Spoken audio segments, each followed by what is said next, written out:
এটা আসলে একটা বন্ধুত্বের বন্ধনই। আসলে এই ধরনের সম্পর্কগুলো বর্তমানে বিলুপ্তির পথে। আমরা ছোটকালে যেই বন্ধু-বান্ধবের প্রতি যে একটা ভালোবাসা, মহব্বত ছিল, আমাদের বয়সী যারা আছে, বর্তমান যুগে কিন্তু সেটা আসলে অনেকটাই বিলুপ্তির পথে।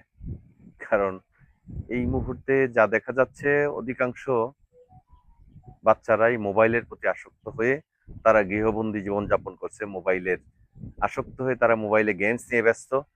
তারা বন্ধু যে কি জিনিস, আত্মীয়স্বজন কি জিনিস, তাদের মধ্যে সেই ভালোবাসাটুকু বর্তমানে নেই বললেই চলে।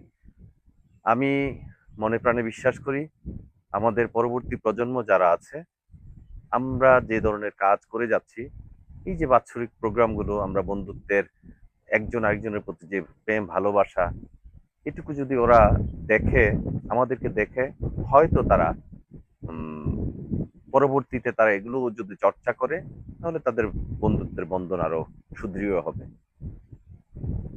আমরা যখন স্কুলে যেতাম, একটু আগে আমরা আমার এক বাগিনা, তার কাছ থেকে শুনলাম সেই পুরোনো দিনের কথা। আমার ছোট্ট একটি বল ছিল, ফুটবল। এই ফুটবল নিয়ে আমরা, ওই পুরো মহল্লার মধ্যে আমার একটা ফুটবল, এই ফুটবল নিয়ে আমরা সবাই একসাথে, একটা মহল্লাকে দুইটা ভাগ করে তেঁতুল গাছের এই পাশ ওই পাশ, এইভাবে আমরা খেলাধুলা করতাম। আসলে ওই খেলাধুলাটা যে মধ্যে কি যে একটা আনন্দ ছিল। ছোট্ট 3 টাকা দিয়ে একটা আয়না কিনতাম, আয়না কিনে এইটাই পুরস্কার। পরবর্তীতে আসলো কাঠের সিল, সেই সিল নিয়ে প্রতিযোগিতা, সিল কার পক্ষে যাবে। এই বৎসর যদি আমার পক্ষে আসে, আবার পরবর্তীতে এই সিল দিয়ে আবার দ্বিতীয় বৎসরের মতো আবার খেলা। আবার যদি আমরা হেরে যাই, তাহলে আমার পাশের প্রতিপক্ষের কাছে চলে যেত। আসলে এটার একটা টানে ছিল আলাদা।